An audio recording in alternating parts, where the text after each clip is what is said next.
Good evening, everyone. Welcome to Norfolk Wildlife Trust's annual general meeting 2023.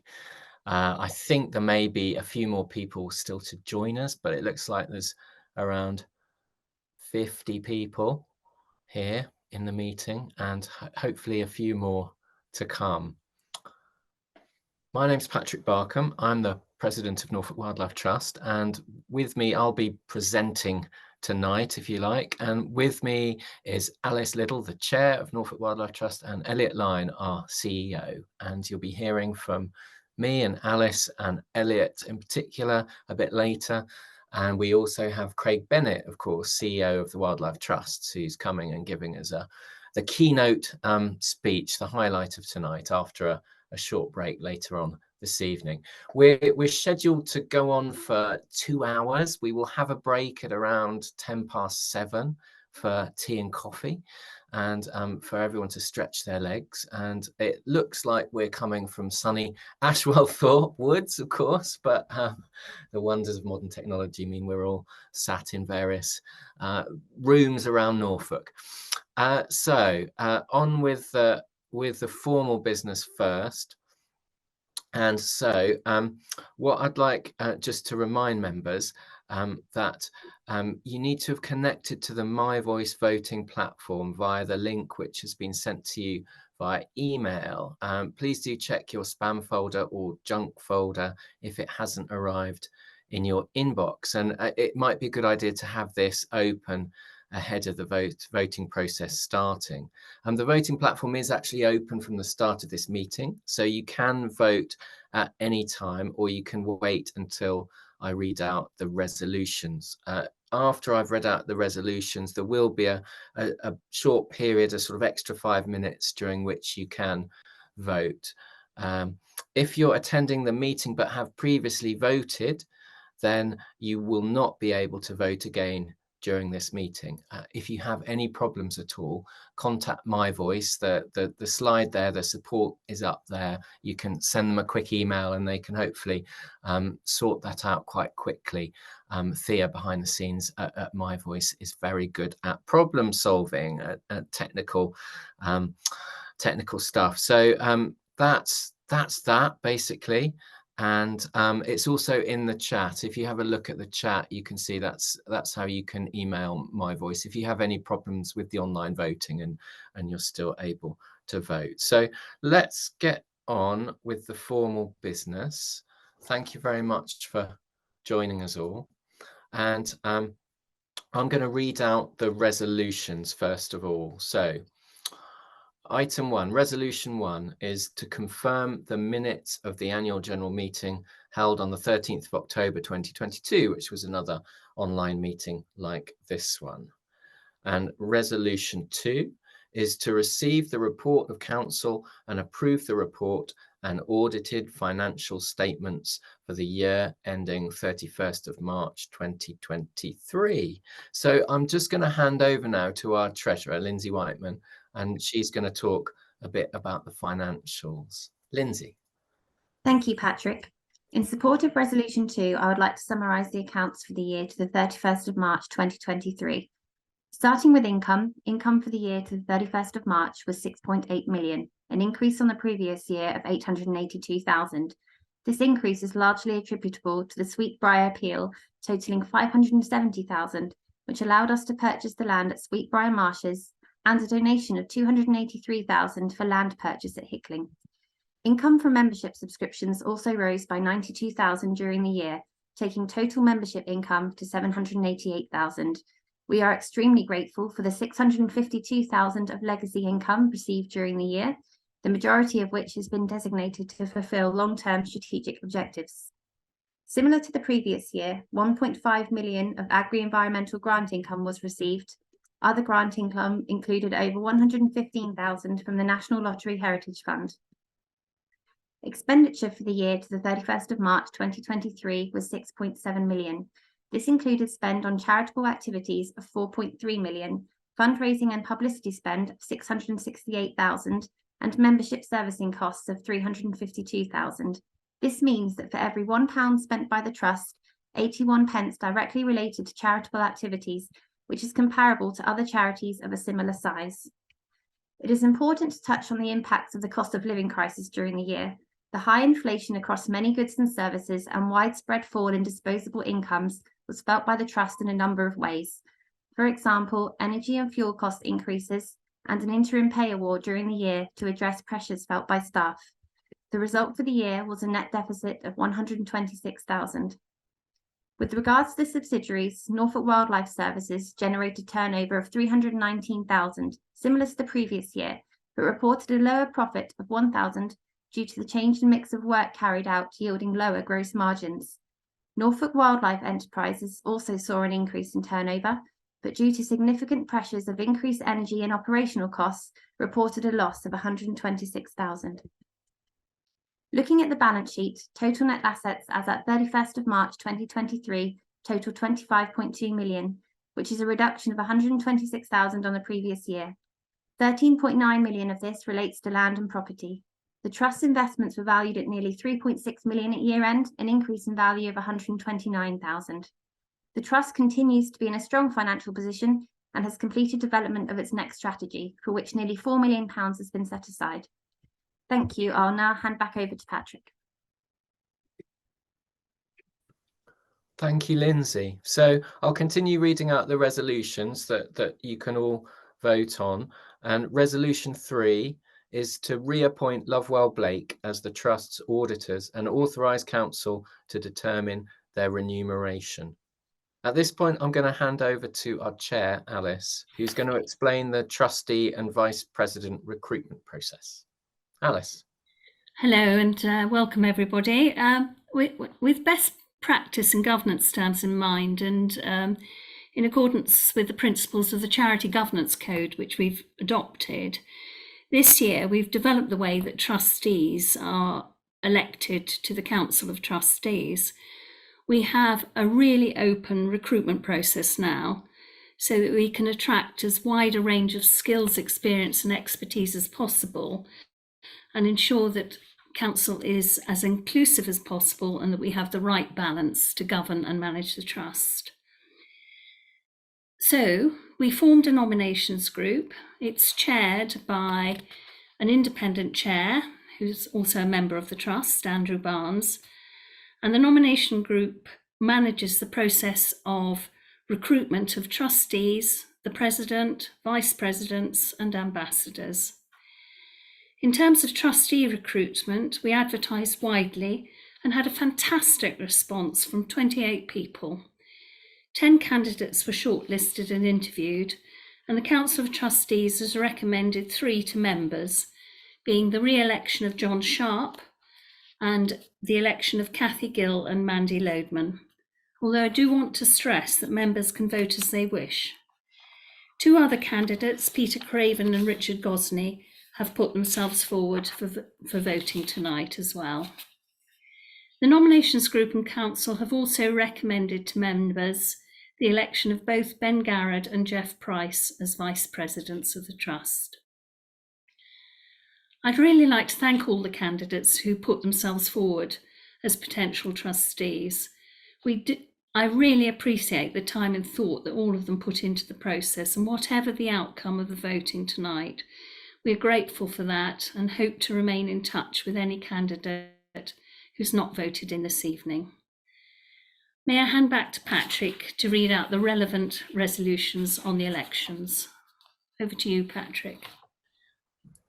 Thank you, Alice. And yeah, just to reiterate Alice's point, 28 people applied. That's wonderful. And, you know, I'm sure so many of us have been involved in perhaps smaller charities where people struggle to find trustees. So that's wonderful. And thank you all very much for standing. Resolution 4 is to re-elect or elect members of Council of Trustees. And you will see on your nominations paper, those trustees are John Sharp standing for re-election, Cathy Gill standing for election, Mandy Loadman standing for election, Peter Craven standing for election, and Richard Gosney standing for election. Resolution 5 is to approve the nomination of Dr. Ben Garrett as Vice President. And then moving to Resolution 6 is to approve the nomination of Dr. Jeff Price as Vice President. So that's all of our resolutions, 6 resolutions. So you can vote on them now if you haven't done so already, and you can continue to vote on them for about the next 5 minutes or so, because that's the close of the formal business, and but we're just continuing that voting process. So just in case anyone's struggling with the online votes, do drop Thea at My Voice a quick email, and hopefully we can get that sorted for you. And you can all vote away, and then we will announce it in 5 minutes time after I've done a short speech. So you're going to hear from me a little bit, just talking about big picture stuff, and then you'll hear after the announcement that voting has closed, you'll hear from Alice, our chair, and then we will show a short film, which is very nice, which was shown at the launch of our strategy evening last month. And then we will have a longer address, about 15 minutes from Elliot, which will be great. And then after that, we'll get the results of the voting, and then it will be time for questions. And I should just say that we've had quite a lot of questions submitted in advance, and we're going to get through as many of those as we can, but you can also submit questions via the chat function tonight, and I will put them sort of as many as time allows. Anyway, I will put across to Elliot and Alice and read them out. If we do not have time to get through all the questions, all these questions will be collated and answered, and that will all be published again on NWT's website. So the whole process is very open and transparent, and hopefully you feel like you can have your say if you want to have your say. So I was just going to talk very briefly about the crises that we're facing. And we all know that we're facing 2 crises, the climate crisis and an extinction crisis. And we can see both at work here in Norfolk today, in our eroding coastline, in droughts that farmers report are more prolonged than ever, in extreme weather, and in the loss of once abundant everyday wildlife. But we're also facing a 3rd crisis, a mental health crisis. And we may be getting better at talking about this, but we all know of someone struggling with depression or anxiety. And it is particularly tragically prevalent amongst our young people.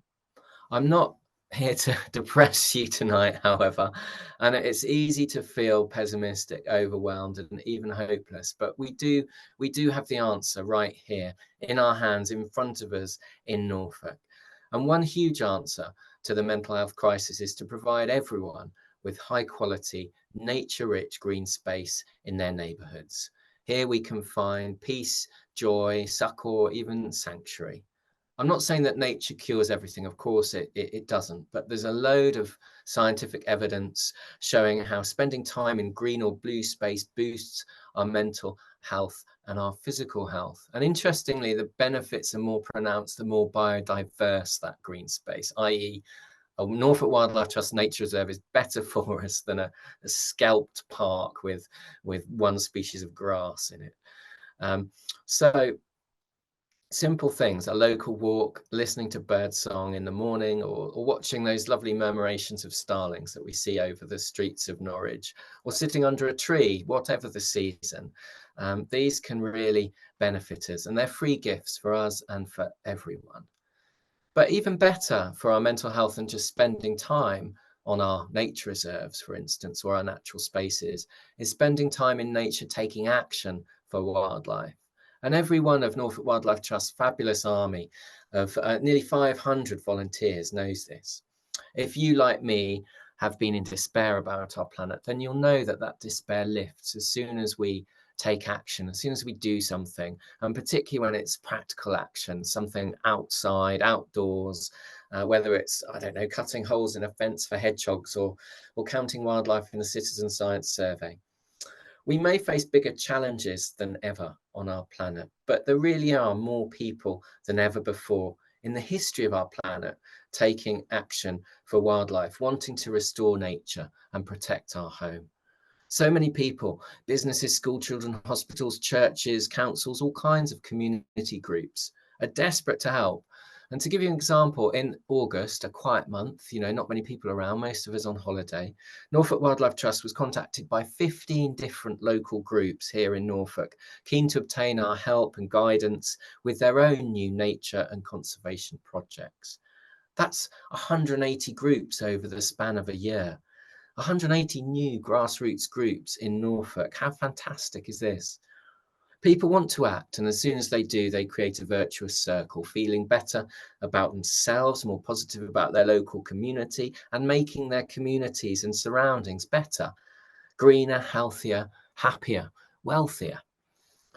So all of us involved in Norfolk Wildlife Trust want to harness that spirit, to be bold and ambitious ourselves, but also pragmatic, practical, and realistic. We want to get things done and protect more land and restore nature, and perhaps most urgently of all, reach more diverse communities of people. That way, together, I think we can all create bigger, better, more nature-rich local green spaces here across Norfolk, spaces that are open to wildlife and open to us too.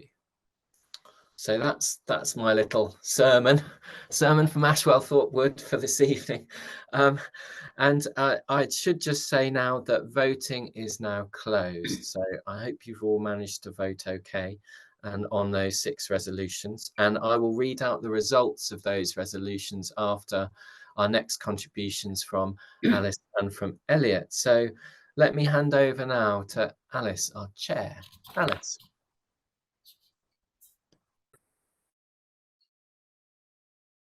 Thank you, Patrick.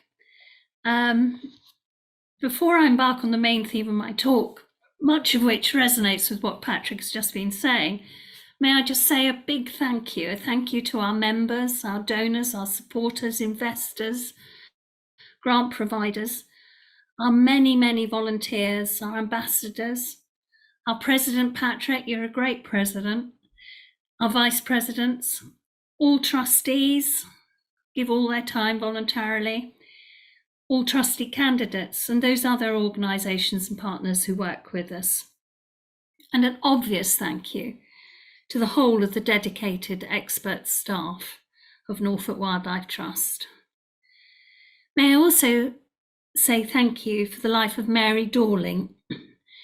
Mary was a vice president of the Trust. She sadly passed away last month. Mary and her husband Don were long-term supporters of the Trust.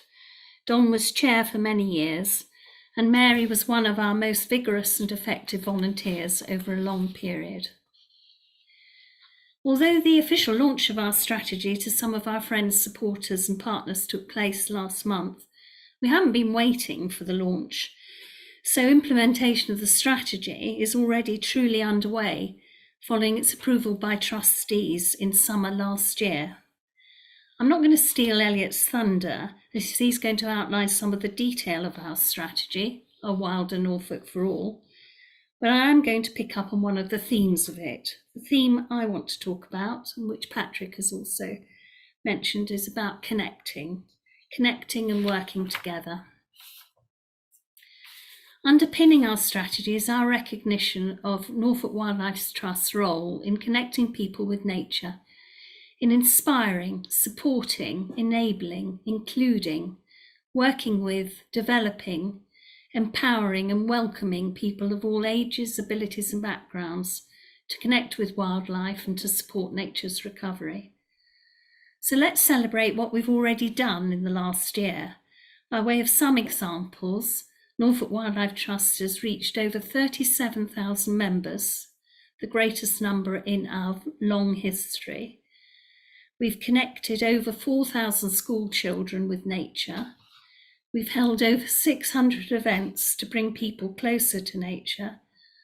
We've welcomed 150,000 people to our visitor centres. Excuse me. We also led a Norfolk Alliance to challenge local proposals, such as the proposed route of Norwich's Western Link, work which will continue. We joined forces with others to encourage a rethink on the Wash Barrage proposal. work will continue on that too. And we are an active member of the wider Wildlife Trust movement, challenging and helping to improve local and national government policies which threaten nature. Connecting with people and communities is fundamental, but so is connection with the wider landscape. We constantly have in mind the principles outlined in the Lawton Review of 2010. To achieve a wilder Norfolk for all, we have to create bigger, better and more joined up spaces for nature.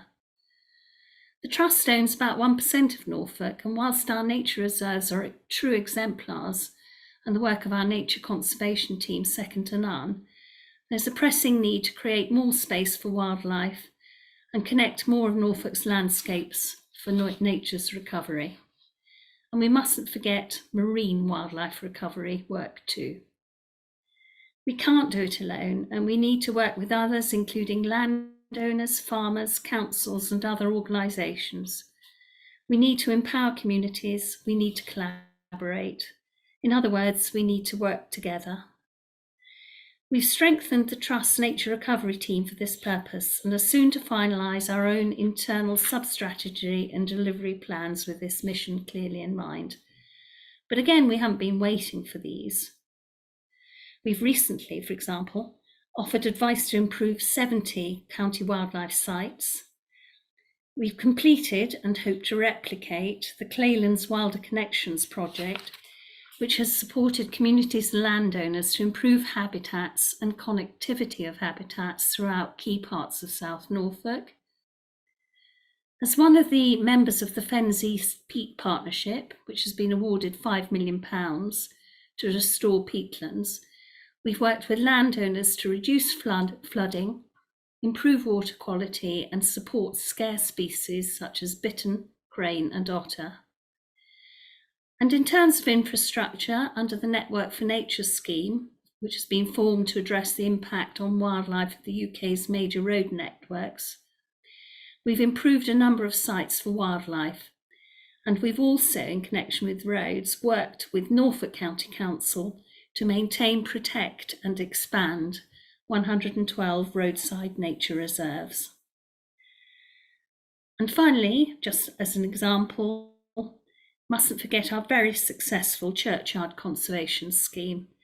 Over the past year or so, we've recruited, with the marvellous help of lots of volunteers, 37 churchyards to the scheme, and we've carried out surveys, recording and given advice on management. I've talked about some aspects of our strategy delivery already underway. But before I hand over to Elliot, we're going to see a short film as an introduction to what Elliot's going to talk about in terms of our vision and mission under our strategy, A Wilder Norfolk for All, and how we hope to achieve the key elements of improving, expanding and connecting by working together with you and many others for nature's benefit. Thank you. Cue the film.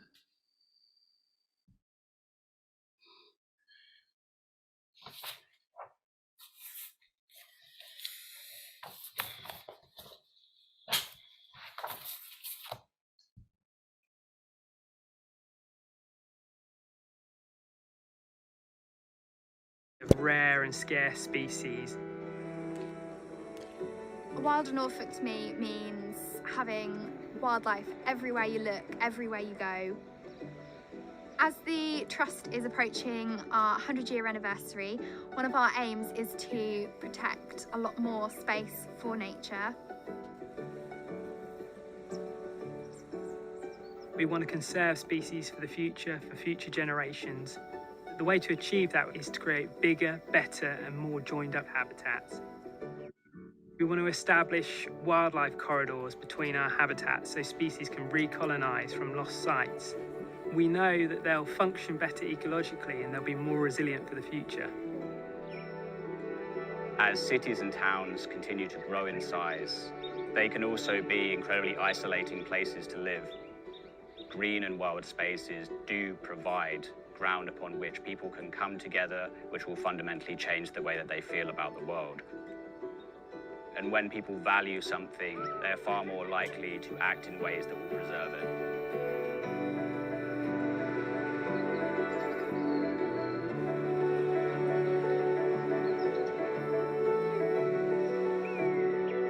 It's a space where people can go to distract themselves and really feel relaxed. And I think it's so important to protect that state of mind for people. Our approach is to go out, listen to communities, work with those people to create greener, wilder spaces in which they can live. It gets people off their phones and their screens, and it's something that we all actually need access to. Every individual in Norfolk plays an important part in preserving biodiversity and promoting species conservation.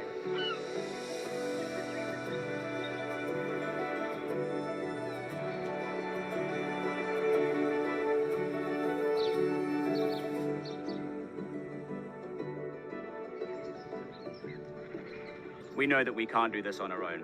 So by partnering with different organizations, we have the chance to connect more and more people to nature.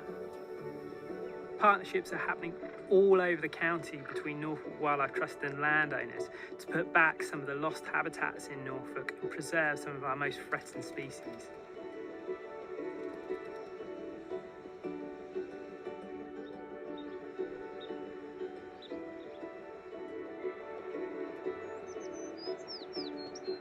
We need everyone to play their part and get involved if we want to see nature thriving in Norfolk.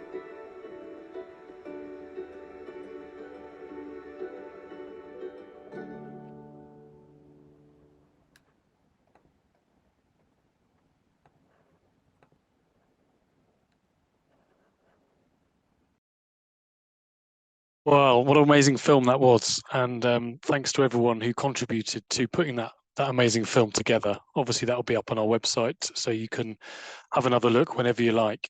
So my name is Elliot Lyne, and I'm the Chief Executive of Norfolk Wildlife Trust. And as Patrick and Alice said, I'm going to talk for a few minutes about our new vision and strategy, which is called A Wilder Norfolk for All. So firstly, I wanted to go through, as Alice has done, some of the amazing things just so you get present to the kind of organisation that we are. So, you know, we've got record levels of support of over 37,500 members. We have record levels of land under our management and record levels, as you probably guessed, in terms of staff and volunteers. And, you know, some of the activities we've done last year, as Alice said, you know, that connection with school children, focusing on the next generation, bringing the experience of nature to over 150,000 people to visiting our visitor centres and running those amazing events, which help people get closer to and connect to nature. So the other bit I think is really important, and there's a few questions on this evening, so I'll address it now. We're a key part of the Wildlife Trust movement nationwide. And that's really important because our closer alignment with this movement makes all of us collectively stronger and more effective. I've spent most of this week so far in Lancashire with the chief execs and chairs from all of the other 46 wildlife trusts.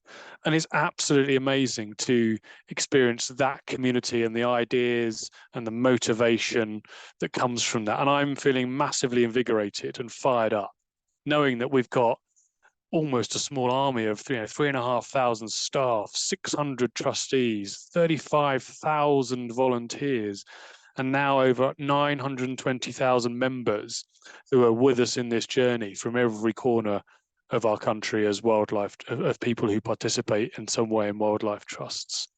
That's an amazing support that we can use for nature's recovery in Norfolk. So as Patrick said, we recently launched our long-term vision for nature's recovery in Norfolk, and I'm going to paint an overall picture for this for you today. All of this is downloadable from our website. There's a strategy page and it has a PDF on it, a document which is called A Wilder Norfolk for All, which is our strategy, and it goes into more detail. So that's now publicly available. Since 1926, the year that Sidney Long formed Norfolk Naturalists Trust as it was then, with the aim of protecting Clyde Marshes and its wildlife, The world has changed dramatically. And with that, the prospects of nature have changed dramatically. So in our response, in our new vision and strategy, we must also change and adapt. We face a critical tipping point in reversing the fortunes of our wildlife, ecosystems and communities. And it's clear that all three are inextricably intertwined. Just look at some of these stats here from the State of Nature 2023 report, which was launched last month. You'll be familiar with these, but the amount of species threatened with extinction is now 1 in 6. That was 1 in 10 years ago. The abundance loss, so 19% loss of abundance in key species, half of birds, a third of amphibians and reptiles, a quarter of mammals on that list. There's 14% of habitats in good condition. So we've got a lot to do. As Patrick said, it could get very depressing if we went through those statistics. But actually, that's why our strategy and working together is so important. By most estimations, we've only a decade or less left to address these challenges.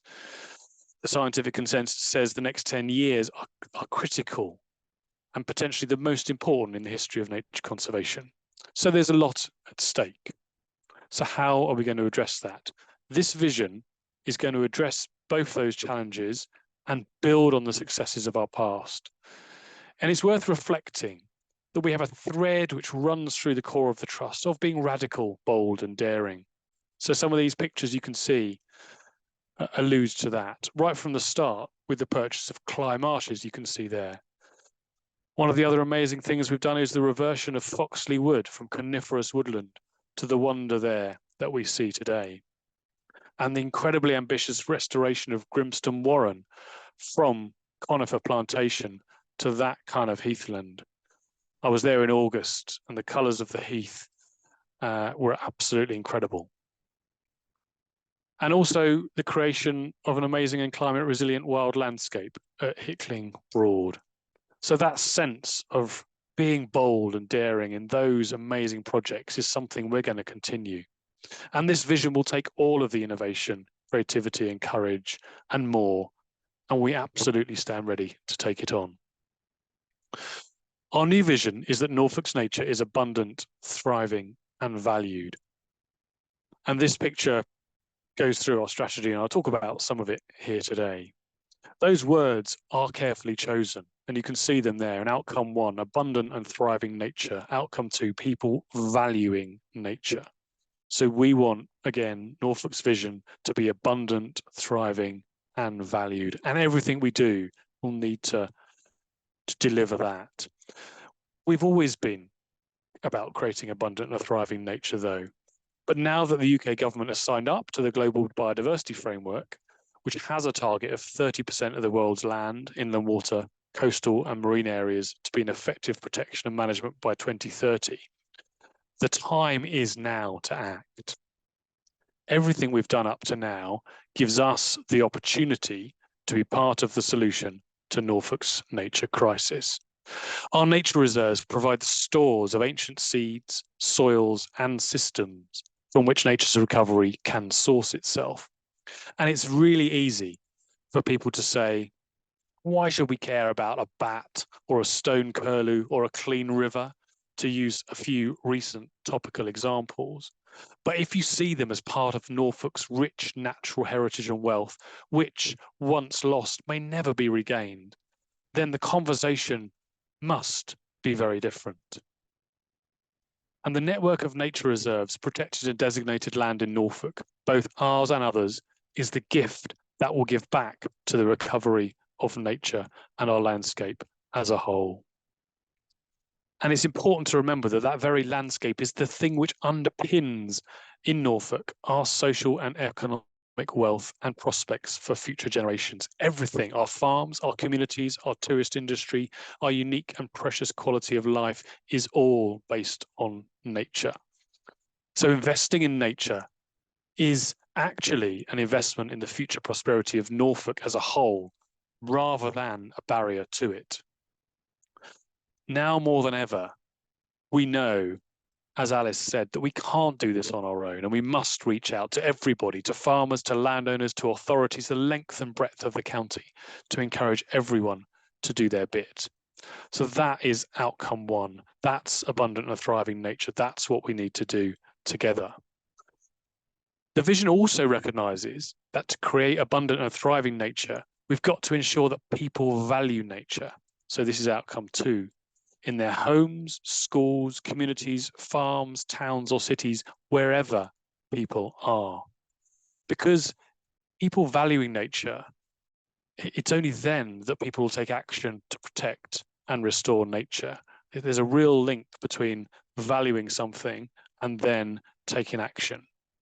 And we want 1 in 4 people to take action for nature, because research says that 1 in 4 people in society doing something leads to a social tipping point at which significant change is possible.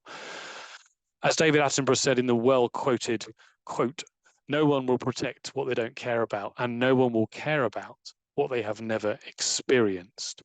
So our new vision recognizes that, as well as creating that abundant and thriving nature, we've got to engage people in that nature, to bring it to them, to provide access and experience to that nature, because that is a crucial part of providing and creating abundant, thriving nature. It won't happen unless people take the action to do it, because we know that we can't do it on our own. It goes without saying that all of that will require careful balancing. We are really alert to the fact that we can only create opportunities to access nature without harming the very nature which we seek to protect and restore. That absolutely is a careful balance we need to strike. Our third priority there is more about us. It's about us being a leader for nature. It's about us being a strong and influential trust, about that collaborative and connective approach that Alice has talked about. And by doing that, enables us to deliver more effectively on those two outcomes of people valuing nature and abundant and thriving nature. Our vision, all that lovely vision, is just words on a page, though. For us now, it's about breathing life into those words. That is our job, that is our duty, and that is what we intend to do. So we know that we can secure a thriving world for future generations that offers a stable climate, clean water, abundant food, health, and happiness, not either or, but all of that. But to do that, working together to restore and protect Norfolk's nature is vital. And we're so grateful for your continued support, as Alice said. And with that, we can turn the corner for nature's recovery in Norfolk. We can do this, and we can create a county where nature is abundant and thriving and valued. Together, we can do this. You know, we really need that support, and we need the support of many, many others to join us on that journey. So as I said again, I'd really like to thank you for being here, for your support, and hopefully for your future support. And now I'm going to hand back to Patrick for the rest of our meeting. Thank you, Elliot. Thank you. That's a great speech and great words. And that slide at the end of the short-eared owl, that photograph was taken by Liz Dack, who's just one of our 500 strong volunteers. And it's a lovely example of the community that's the Norfolk Wildlife Trust, and how we all work together, and we all want the same thing. I'm happy to announce that the voting has come through. The results are through, and I can now go through them and read those out. So I will go through one by one on the resolutions. So just to reiterate, I'm not going to read out the total number of votes here, but all this will be published online on the AGM page of our website. So resolution 1, minutes of the AGM held on the 13th of October 2022, that is passed. Thank you for that. Resolution 2, and that is our to receive the report of council and approve the report and audited financial statements for the year ending 31st of March 2023. That's also passed. Thank you for all your votes. Resolution 3, which is to reappoint Lovewell Blake as the Trust's auditors and authorise council to determine their remuneration. That is also passed. Thank you again for all your votes. I should just say we've had tremendous participation with sort of 800 plus votes in all these. Resolution 4 is election and re-election of members of council. So with this, I can confirm that voted onto council, John Sharp is re-elected, and also voted onto council are Kathy Gill and Mandy Loadman. Congratulations, John, Kathy, and Mandy, and thank you very much for standing. But also thank you very much for standing, Peter and Richard. And please do keep in touch. And it's wonderful to have everyone's skills and everyone's talents and energy and time helping us all here at Norfolk Wildlife Trust, and it would be great to have you involved in some other way if you're willing. So thank you very much. And now moving on to resolution 5. And resolution 5 is should do a drum roll, is to approve the nomination of Dr. Ben Garrett as Vice President, and I can confirm that that's been voted for. Thank you for all your votes there. Resolution 6 is to approve the nomination of Dr. Jeff Price as Vice President, and again, I can confirm that that's been voted for as well. Congratulations, Jeff and Ben, and worthy Vice Presidents, and again, with huge knowledge and skills and aptitudes. They've been great, superb members of the council over the years, and it will be great to have them on board as vice presidents too. Thank you both. So I reached the end of our results page there. So that is all our results.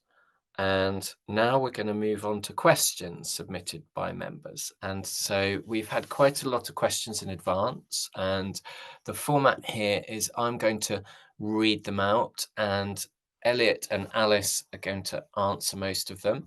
And if there's any more that's coming through on the chat, you're welcome to add questions or quick follow-ups on the chat as we're speaking now. Please don't hold back, but just to say, obviously, we're on a sort of timetable. I think we're slightly ahead of schedule, and so we hopefully will have time to respond. But if we don't, we will respond to every question later on and get answers for you. So great questions here. Thank you all for your questions. I'm going to begin with specific issues, and the first question is on the Wash barrage. Do you plan to oppose the barrier across the Wash with the unknown but probably disastrous effect on the wild birds' movements? Elliot, I believe you're going to answer that question. Yes is the answer. Absolutely, we will. We've already voiced our concerns about it a number of times. We've attended various meetings in the locality. We think it would destroy one of the most important estuaries for migratory birds and other biodiversity in the UK. And I probably don't need to say that to most of our membership. We don't believe in any way that this kind of damage could be effectively mitigated. So there's a whole page on this on our website, and we're very active on it.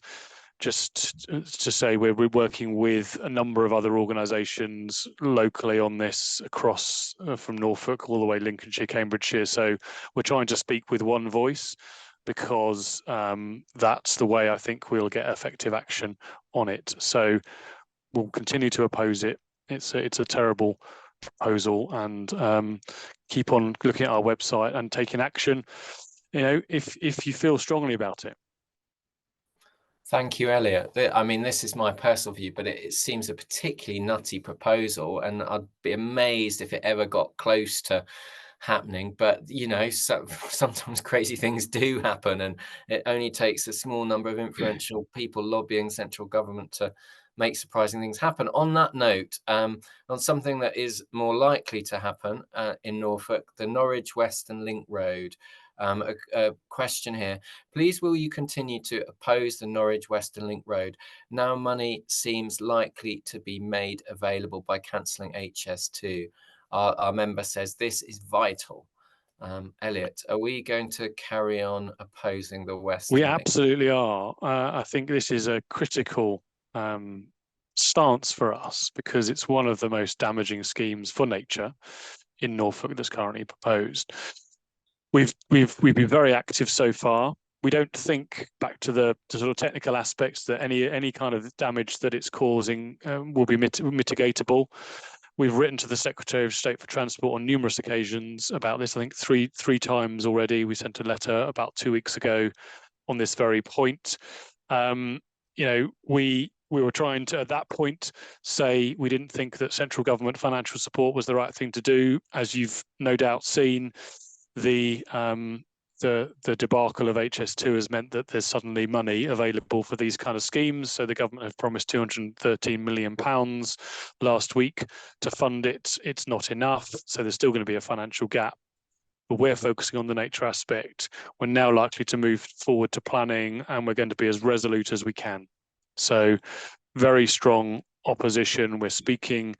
Important to reiterate, because there's a question on this later, that all of this raising our voice is within guidelines around campaigning. We're very strict on making sure that our tone of voice is credible, and that we're speaking to scientific and research-backed positions. So that's our position, the Western Link, and it will remain so.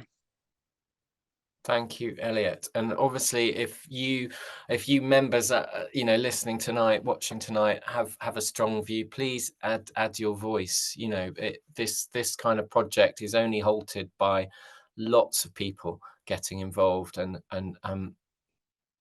calmly objecting rationally to just how destructive this road is going to be. The next question is one for Alice, I think, and it's about our Hickling vision. Might you this year address the plans for Hickling Broad and its village, please? All of us have enjoyed the swan flocks grazing this year and other wild delights. As a villager of Hickling, I am also aware of hopes for integrating the pub, the sailing, and the involvement of the social societies of the village in working towards Norfolk Wildlife Trust goals. That's a really good question and very timely, because we've already started a major project, might not be too visible yet, to refresh the vision for Hickling and the work we did back in 2019, pre-COVID, so that we're going to work out how the whole Hickling estate can deliver environmental, economic and social benefits.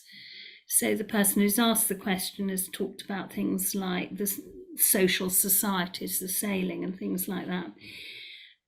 Again, it goes back to the theme of working together. It's a really exciting opportunity for us and builds on the work we did pre-COVID. We'll be talking more to the local community about this over the coming months. Thank you, Alice. So yeah, watch this space. It sounds like it's going to be really exciting at Hickling. The next question, Patrick, yeah. Just on that, there's a question that's just, sorry to interrupt, just come into the chat. It's about Hickling actually, and I wonder if we might deal with that one now, because it's quite relevant to this. Yeah. So this is a question that's just come up. And I may have missed it, but I heard no mention of the Broads except Hickling, which many of us will see as focal to nature conservation in Norfolk. The Broads are threatened by sea level rise and salination, bringing iconic species such as the swallowtail butterfly into risk. Would you like to comment, please? That's from Mark Collins. I know a big supporter of the swallowtail and its conservation. Yeah, I mean, I think to reiterate, because it's relevant to the thing Alice just said, that's a key part of this vision is to look forward to what Hickling may be like in 30, 50 years' time and beyond, and start to really think about how we're managing the site, how it connects both with the built estate that we've got, but also the wider landscape, to make sure that, if there are going to be significant changes, that we can make sure we bring those, into our thinking around management. So the broader vision around Hickling is absolutely part of the scope of this project that Alice has just talked about. And we'll be, we're doing some work on that at the moment, and there'll be plenty of opportunity for consultation and discussion as we go forward. It's a long-term project, but we're just starting. Thanks, Elliot. Yeah, there's certainly scope for boldness and braveness in how we tackle the changing nature of our Norfolk Broads. Another specific question on Norfolk Wildlife Trust website, and this from our member. It is a shame that the NWT website page for the churchyard scheme is so out of date, e.g. the latest news was published in 2018. Whilst word gets out about the scheme, surely it would be prudent to ensure the website is kept up to date to further encourage take-up of the scheme. This would also be useful for the general public at large to find information on the participating churches, as many people in Norfolk, together with visitors to the area, regularly visit the county's churches. Good question on our churchyard scheme. Elliot, are you able to answer that one? I am, yes. So we absolutely recognise that our current website doesn't function as well as it could be, particularly in terms of telling stories and promoting the work that we do. So we're in the middle of a process to get a brand new website, which should be live in the spring. It's a considerable amount of resource. I think there is 1,200 pages, I think, on our website. So we've got the PR and comms team really focused on that. So we've made the decision to focus on that rather than trying to keep it up to date, because we don't have the resource to do both. But I mean, we're absolutely clear that our new website will be much more engaging, much more user-friendly, and the schemes like the churchyard conservation scheme will be prominent, and the data will be up to date. Again, we'll be using a National Wildlife Trust template. Again, one of the benefits of being part of the Wildlife Trust movement, we currently have our own website, which we have to pay for on our own, which we have to support on our own, which takes a lot more effort than buying into the central template of website, which can be updated by a central team. So again, it's another benefit of that we're really leaning into the movement to be part of that. So new website in the spring. Thank you, Elliot. And yeah, the churchyard scheme is a lovely example of one of these great little schemes that kind of needs constantly. We need to constantly remind people of its existence, or tell new people of its existence, because it's the sort of thing you have a lovely surprise. I remember I went to, I think, Beela Churchyard, and had this lovely surprise of arriving and finding this amazing nature-rich space that, of course, is tended by the Norfolk Wildlife Trust. Questions about land ownership now, and a question about our house building strategy. What influence does the trust have on house building strategy? i.e., should we be building up, not out? And how do we include, not exclude, nature in new housing developments? Elliot. So another one from me. So the trust, we're consulted by local planning authorities on local plans and individual planning applications, if they're likely to affect county wildlife sites or nature reserves. And we, in our advice on those local plans, we recommend policies on developments which avoid damage to sites, encourage wildlife-friendly development proposals, including open spaces with wildlife habitats. And one of the things we recognise, and as Alice said, we're investing in our nature recovery team, is actually we really need to upstream that influence and work with local authorities on their policies. So working much more closely with local authorities on planning policies is something we really want to do more of, because that way, if we can build those kind of things into planning policies at local authorities, we have more likelihood of there being nature-rich developments.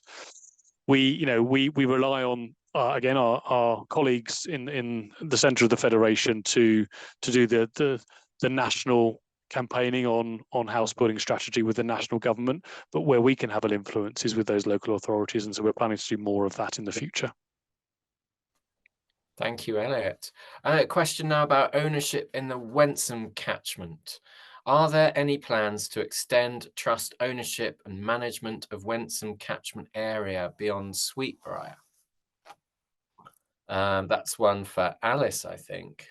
Yes, there's nothing specific at the moment, but under our strategy, A Wilder Norfolk for All, And we've been talking about connecting with people, connecting landscapes. But one of our ambitious plans is also to increase the amount of land we actually own and manage. So we will consider management and ownership opportunities both in the Wensum catchment area and, quite frankly, right across the county, based on our available resources, funding, and assessment of the land's potential to support nature's recovery here. So we're not excluding any opportunity. Thank you, Alice. There's always something exciting going on behind the scenes, and Elliot and Alice never tell me what's really happening, and little secret purchase plans. But there's all kinds of hard work going on behind the scenes, looking for land, trying to acquire more land, and it's obviously it's a really hard thing to bring about. But it's certainly something that the trust is. We're all keen on, aren't we? We all want to see more lovely, gorgeous Norfolk Wildlife Trust reserves, of which the latest Sweetbriar is just fabulous. And if you haven't been, you must get along, particularly when it opens up more fully in the spring. And a question about Norwich reserves now, that neatly brings us on to this issue. What about the Norfolk Wildlife Trust taking control of Eton Marshes through to UEA Broad and Tesco and Harford by the river? Elliot. Great question. So taking control of parts of Norwich, love it. We own obviously and manage Harford Bridge at the moment, which forms part of that network of nature-rich sites on the Yare. We'd absolutely, as Alice said, welcome future opportunities to work with the City Council. And I think what the acquisition of Sweetbriar Marshes has done, apart from what we can create at Sweetbriar Marshes, is it's given us a fantastic opportunity to talk much more strategically with the City Council. And we're talking to them and advising them on their biodiversity strategy. We're talking to them about opportunities like this, not those ones specifically, but I suspect that we have an opportunity to create some of these kind of things in Norwich to really start to knit up that network of green spaces in the city. They've been so supportive so far of our plans for Sweetbriar Marshes. So building those kind of relationships, again, as we said in our strategy, we can't do this on our own. So we've got to use our influence with these kind of authorities. And I think we can see from this one that having a stake there, having something at stake, which is our land at Sweetbriar, we've got an opportunity to use that land ownership to start to advocate on behalf of nature in an area. So yes, absolutely, Norwich and urban areas are a major part of what we want to do, because we know that if we can bring nature to people rather than expect them to come to us, then we stand much more chance of connecting people with that nature. Thank you, Elliot. And next question is about the contributions that are made to the Royal Society of Wildlife Trusts. And this question is relating to the payment made to the Royal Society of Wildlife Trusts during the financial year ended 31st of March 2023. Do the trustees consider that the payments represent good value? And what exactly is being bought from the contribution to the running costs of the RSWT? Elliot. Yeah, so just to be clear for everyone, the way that this works is we every wildlife trust has a contribution to the Royal Society of Wildlife Trust to oversee the federation based on, effectively, it's a rather complicated formula, but based on your financial performance for the previous year. So ours, we've had good financial performance, so ours has increased. I think we get fantastic value for that amount. So let me give you some examples. There's many examples, but a couple of examples of the value we get and the benefits of being part of the movement.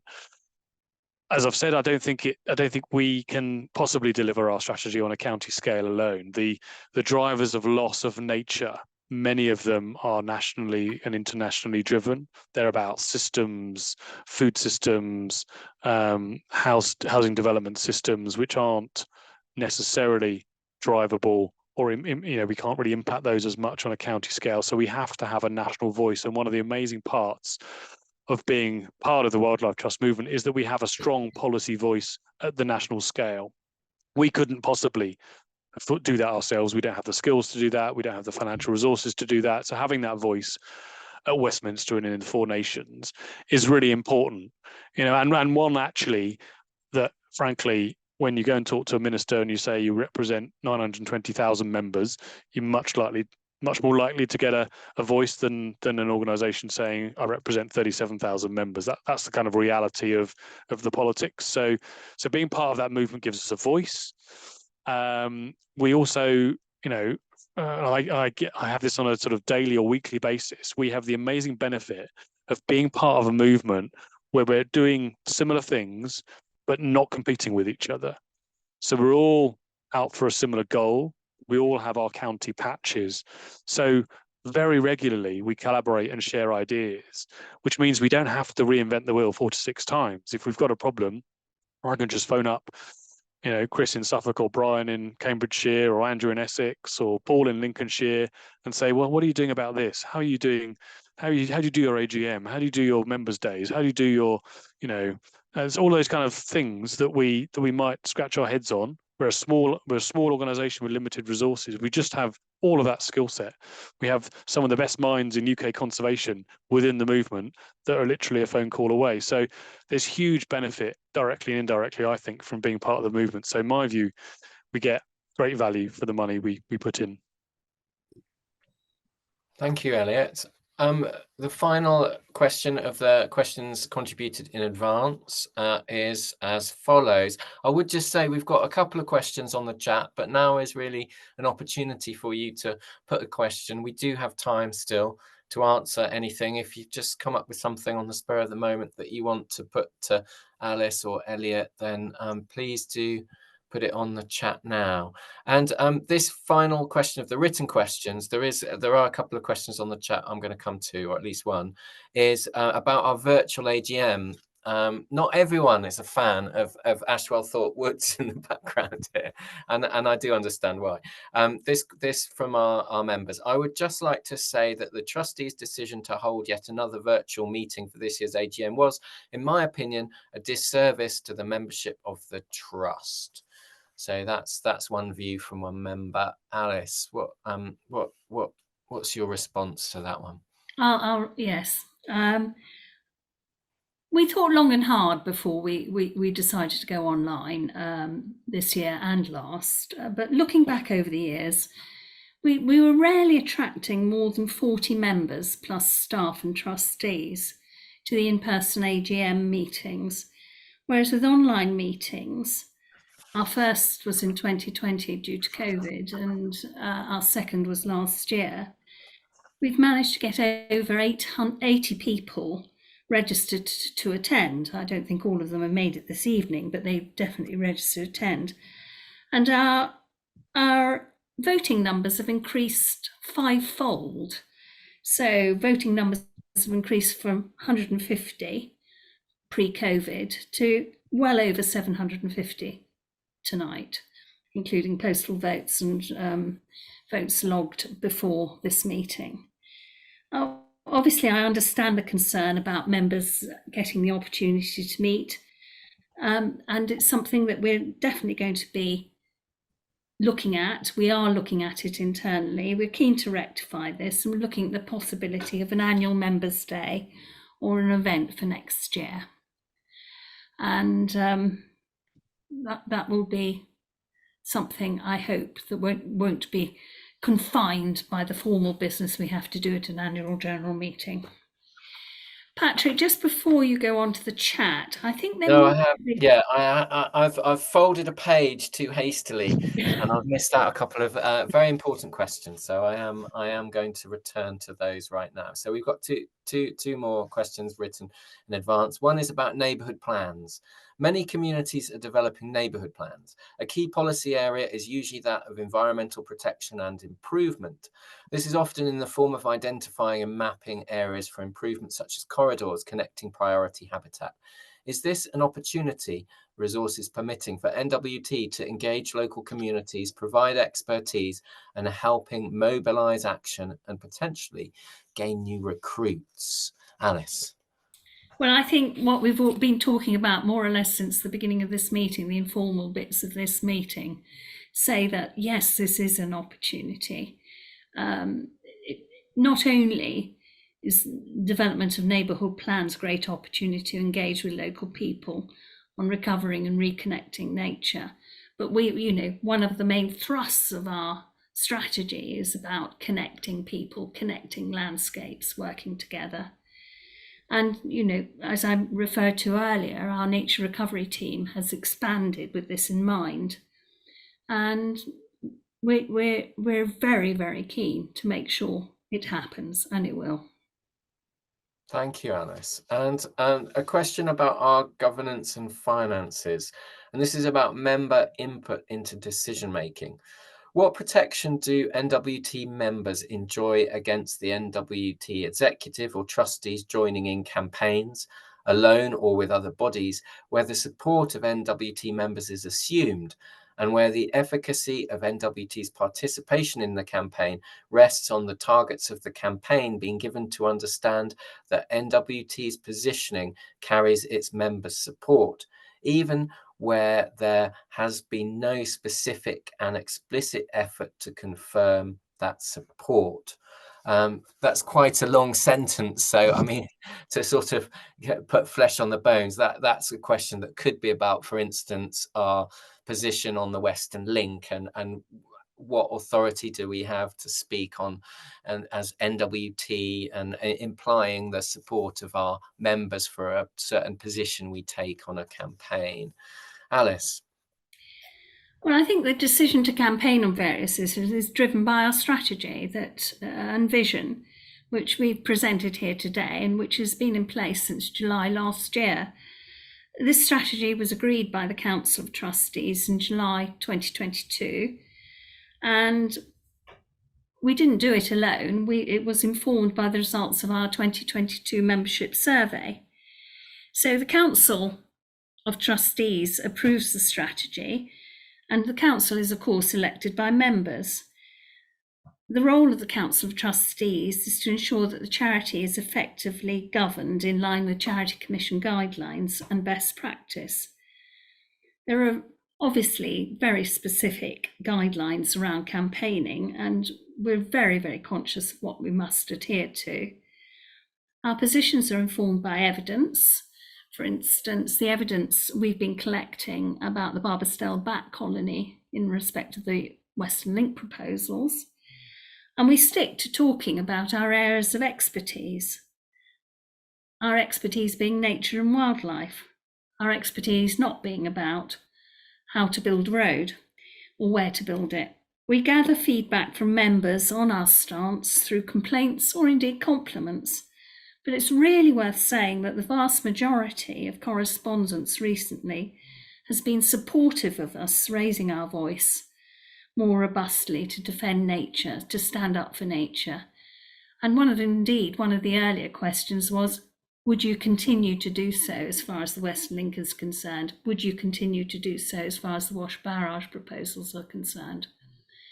So we will do those things and we'll campaign, but obviously in accordance with the guidelines. Thank you, Alice. I sort of lulled everyone into a false sense of security there with the timing. I thought we were doing really well for the timing, but I'd missed a page of questions. But we have got time for a very quick skim through some of the questions you've put in chat. And there's a very nice question here that I did want to read out from David Noor. Thank you, David, for this question. Any plans to use beavers as a means of enhancing and creating wetland systems along our rivers?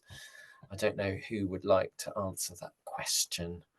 Elliot, or I think it's possibly a Kevin question, actually. So I should have said earlier, we have got members of our senior leadership team here, experts all, and yeah, is Kevin North going to come in here? And Kevin Hart.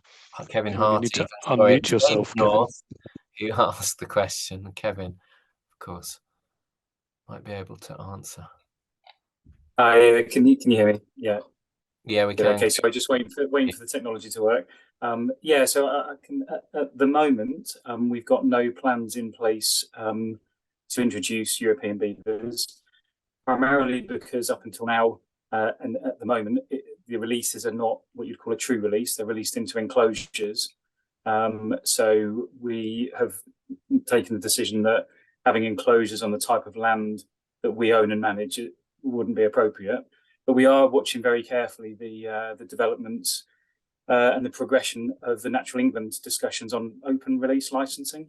And it's certainly something, to be releasing a keystone species such as European beaver is definitely something we should aspire to.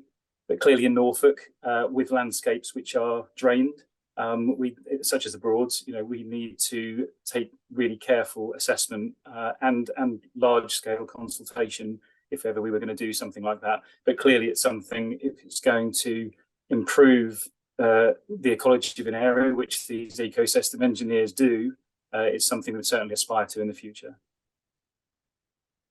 Thanks, Kevin. Thank you for that. Yeah, it's kind of simpler at the top of a highland river system, isn't it? And much more complicated in the lowlands where there's rivers above, embanked rivers and so on. So we've got just a comment here from Maureen German. Meetings online allow non-Norfolk dwelling members to attend and feel more engaged with the trust. So just a comment sort of in support of an online AGM. Fiona Pitcher asks this question. Thank you for all your hard work, she says. I respect your decision to be remarkably apolitical. However, I'm wondering how you work, if you can, with local MPs, most of whom, as we know, are on the right wing of the Tory party, for whom the environment is a low priority. How do we work with local MPs? How can we work with them? I mean, we will work with anyone and everyone who's elected by the public. We recognise that people have different views. I've met with probably half of the Norfolk MPs in the last couple of years. Some of them are more interested, some of them are less interested, but we have to respect that. And I suppose I'd say nothing lasts forever. The politics has a way of being cyclical. We have elections next year, and I think what we're really focused on is making sure we're clear about what we'd like politicians to do, of whatever party they're in, and making sure we're advocating as hard as possible for that. And that could be equally with MPs.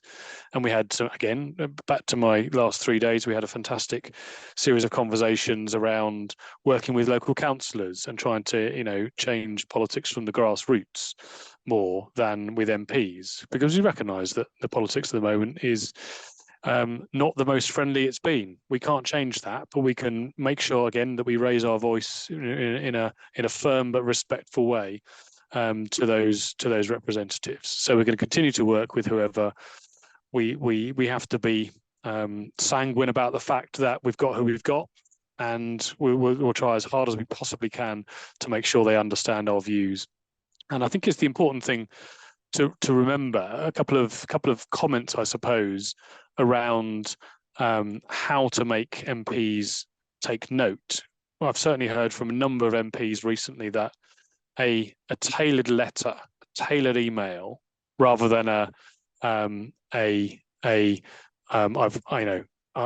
an email and I'm just going to send on a model email from an organisation, or I'm going to click a button.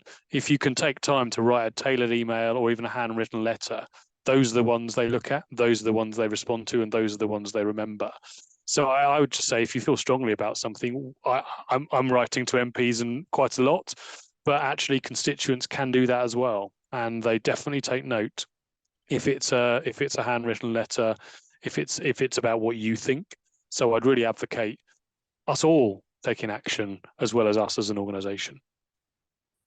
Thank you, Elliot. At our strategy meeting, actually, we had Green councillors there and we had Conservative MPs there. And personally, I was delighted to see people from all sides of the political spectrum, because we have to make our arguments to everyone and we have to convince everyone. And that's, I'm sure, what everyone at the Trust will be trying to do.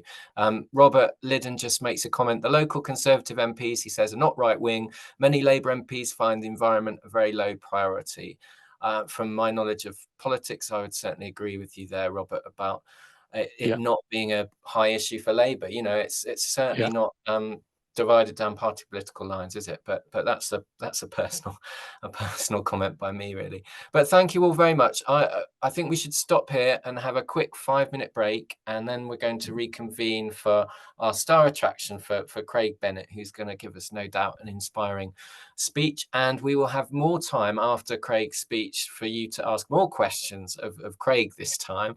And so do ask away, and let's break for a quick cup of tea, coffee, comfort break, and we'll reconvene here at just after 7:20. Thank you very much.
Right, everyone, I think we've had a 5-minute break, so we should get going again.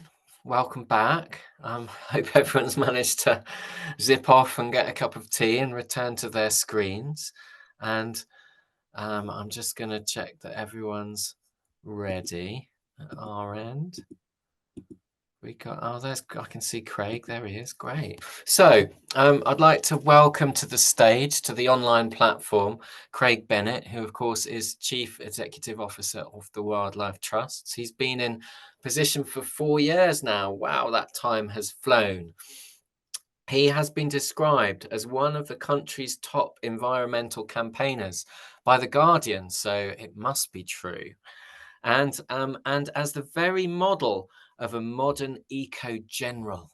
I'd love to be described as an eco-general, Craig. Wow, what an accolade. But I mean, he's extremely visible. He's out there fighting for nature daily. And he's an inspiring leader, I think, and a lovely blend of hard-hitting campaigner and pragmatist who gets things done. And Craig, it's just been brilliant to have you fighting for the Wildlife Trusts and for nature in Britain over the last 4 years. Thank you. And thank you for agreeing to spare the time to speak to us tonight. I know you've been dashing back home on a train, and I know from your Twitter feed that you travel everywhere to all these important meetings overseas by train. So well done, and thank you for sparing the time. Thank you for joining us tonight, and we're all ears. Great, Patrick. Thank you so much. Very kind words there. And thank you so much to Norfolk Wildlife Trust for inviting me to speak to you all tonight. It's a real pleasure. I live in Cambridge, so I pop up to Norfolk quite a bit, and I absolutely love so many parts of aspects of the nature and landscape in Norfolk. And I've spent many happy weekends and holidays up in Norfolk, so it's a real joy to be with you tonight. And when I was talking to Elliot before about what I might talk about tonight, we actually thought it might be quite fun to connect back up to the very big picture, to actually the local, talking about the local to global and the global to local, because it is through Norfolk Wildlife Trust, through membership of the wider Wildlife Trust Federation, and indeed the membership of the Wildlife Trusts as part of IUCN, the World Conservation Union, of almost 1,500 conservation organizations globally and governments. And actually the Wildlife Trust were one of the founding members of IUCN back in the 1950s, believe it or not, one of the 5 founding members. We are really connected locally up to the global and global back to the local. So I thought what I would do a little bit tonight is talk about the international picture and how it connects to the local, and the local connects back up to the international. It's something that perhaps not so familiar with or might be of interest to you. So that's what we're going to be talking about tonight. And I promised, I said we'd start at the big picture, and you can't get too much bigger when it comes to nature than that. And you know, I put it there because I think, you know, you've been talking about beautiful Norfolk all evening and the amazing work of the Norfolk Wildlife Trust. But actually we should pause at times, shouldn't we, to remember that actually that is our home, the one home that all of us in humanity share, and that we share with nature, and it's very special. And I always find it extraordinary to reflect that actually humanity didn't have this picture, didn't have this photo in our psyche until the late 1960s. And it is really since the late 1960s that true kind of planetary thinking about nature conservation, thinking about planetary environment at that planetary scale has really started since the late 1960s as a result of this incredibly important picture of seeing the Earth from space. And the other reason is just to remind ourselves about that beautiful planet. Of course, it sits there in absolute blackness, in the absence of space. And this is the whole of humanity, the whole of nature is found on this island called planet Earth. And we really have to remind ourselves of that and just how important it is to deal with that. And of course, as you'll know, we do face a climate and nature crisis. This was a piece of work that was done by Johan Rockström, and I'm actually showing you the slide from 2009. There's a more recent slide and they've updated this work all the time, but this is sort of a simpler slide to look at. This kind of really shook people up when it was published by the Stockholm Environment Institute back in 2009, and for a number of reasons. One, it was just a brilliant piece of work looking at planetary boundaries. If you're interested in this more, there's even a Netflix documentary about Johan Rockström and his work on this, about planetary boundaries. And what was fascinating about it is it showed that, if there's a safe operating space for humanity, as it were, and if we work within that, then we can have wholesome lives for the whole of humanity and live sustainably on this planet, all 8-9 billion people. But obviously, if we exceed those boundaries, those planetary boundaries, then we get into real problems.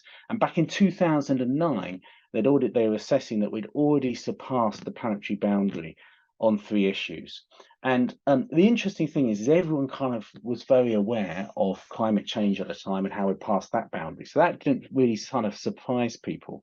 But actually, there was a kind of a real surprise at the time, I think, in the public debate and the media debate, that there were these 2 other ones which were actually, according to the science, were even worse than climate change in many respects. And one, but over on the right, that's actually the nitrogen cycle. So we don't hear much about that, although we have heard about it a bit in the press in the UK recently, because actually that relates to nutrients. When you're hearing about nutrient pollution in our rivers, for example, whether that's coming from agricultural runoff or from sewage, actually that relates to nutrient pollution in the environment, and that's causing a huge problem globally. But the other one is of course the biodiversity crisis, and that's what you see down on the bottom left. And the extraordinary thing here is, actually, climate change is very, very serious. Everyone's rightly very concerned about it, but in many respects, actually the global ecological crisis is even in a worse state.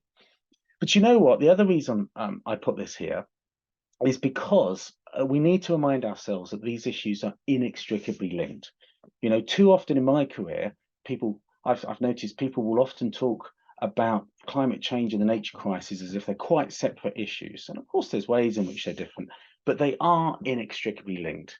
And the way I want to just explain this and remind ourselves all of this is just to look at this graph. And it's a graph that I'm sure you'll be very familiar with. You've seen lots of graphs like this over the years of how the concentrations of carbon dioxide have increased in the atmosphere over really since the Industrial Revolution, of course, but this is looking at it from 1960. And this is how it's measured in Hawaii.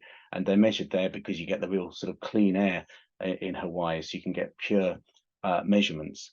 And what you notice the overall trend in that, how we've seen this significant increase in carbon dioxide concentrations in the atmosphere over those decades. But the curious thing about this is if you look closely, you'll see that although the trend is clearly up over that time, if you look closely every year, you'll see that actually carbon dioxide concentrations in the atmosphere, they go up, but they also go down for half the year. If you look at it, that's why you're seeing the zigzag. That's often doesn't appear much in the media, that actually carbon dioxide concentrations in the atmosphere go down every year for about 6 months of the year.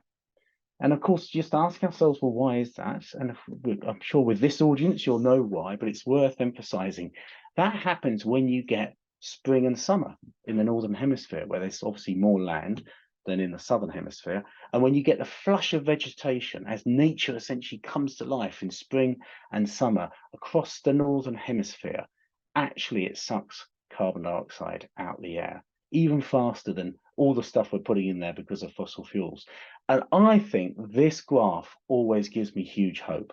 Because if we can stop burning fossil fuels and stop adding to carbon dioxide in the atmosphere, and if we can restore nature at scale, guess what? We can really turn this around. Nature has been doing a brilliant job for the whole life of the planet in actually regulating the climate and actually sucking carbon dioxide out the air. It knows how to do it. We've just got to give nature the chance and the space to do that, as well as stopping burning fossil fuels.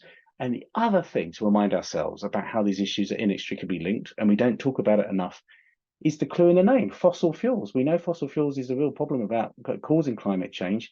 What are fossil fuels? It's dead nature that's been fossilized, and then we put it in our cars and burn it again. So these issues are inextricably linked, and we can't solve one without solving the other. And in fact, it's absolutely crucial to look at the two together. The other thing to emphasize is, you might have heard that the whole emphasis about how we've got to try and keep global warming to below 1.5 degrees above pre-industrial levels is because there's huge concern amongst scientists that there's all kinds of tipping points in the Earth system. Things like, in other words, if you get a bit of warming and then it triggers a reaction in the Earth system, and then that speeds up, leads to even more global heating as well. And it's amazing how many of these are actually around biodiversity. So you take like the huge concern amongst scientists that as we get warmer climate, actually that leads to a drying out of the Amazon rainforest, and rather than being a sink for carbon, there's a real danger the Amazon rainforest becomes a source of carbon as it dries out. Or indeed the loss of coral reefs, and we know that sadly coral reefs are not likely to survive above 1.5 degrees of warming, and yet they're incredibly important for fish populations. Fish populations themselves are incredibly important carbon stores. In fact, there's a lot of evidence that a lot of the carbon in previous naturally warm periods, hundreds of thousands of years ago, went into fish actually populations and into the oceans. So actually the productivity in our oceans and the role that coral reefs play there is incredibly important for that. The thawing of the permafrost across the boreal latitudes and so on. Again, there's so many of these. I could go on and on about the linkages that you see in the Earth system between climate and nature. We have no hope of solving one without the other, and particularly around these tipping points. And just to emphasize how this is the case globally, some of the statistics are really astonishing. You might have heard earlier the year a huge concern about the possibility of some peat bogs under the Congo rainforests, potential of them being lost to oil and gas exploration. And that sort of is a battle that's still going on. But just look at this extraordinary statistic, is that the carbon stored in those peatlands in Congo is about the equivalent of 20 years worth of US fossil fuel emissions. So incredibly important how we protect our biodiversity for nature's sake, but also for the climate. Now, having said all that, it's worth just reminding ourselves of the really quite startling trends as to the loss of nature globally and how we have to turn that around. And it's kind of hard to summarize it, but because there's so many different aspects to it. But this, I know, is a very detailed slide. You don't need to see the details of it. All I'm going to tell you is that we get so many benefits from nature, whether it's and all these kind of things in the first column there, which is about the provision of food, the provision of fresh water, the provision of fiber, again, climate regulation that we've been talking about, energy, and even spiritual benefits and so on.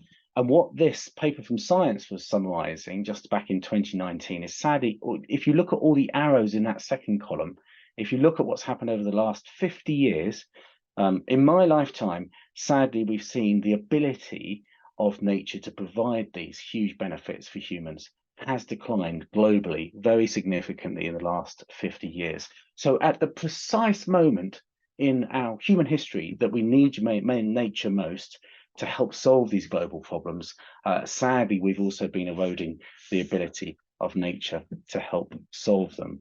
Some other startling and depressing statistics, but it's important to really understand that this paper was summarizing some of the losses of nature globally over the last 100 years or so, and this is particularly looking at the last 50 years. Just look at these on the right here.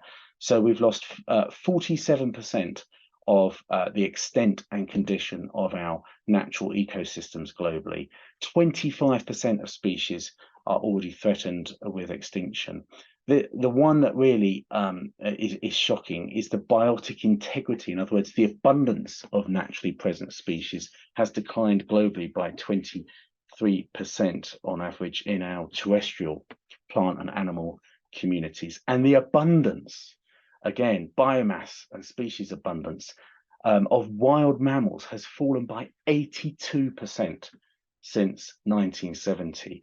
If you've not heard it before, the astonishing statistic that really total mammal biomass now 96% of total mammal biomass globally is made up of either humans or our livestock or our pets. It's actually only 4% of global mammal biomass that's actually wild animals now, which is really kind of alarming.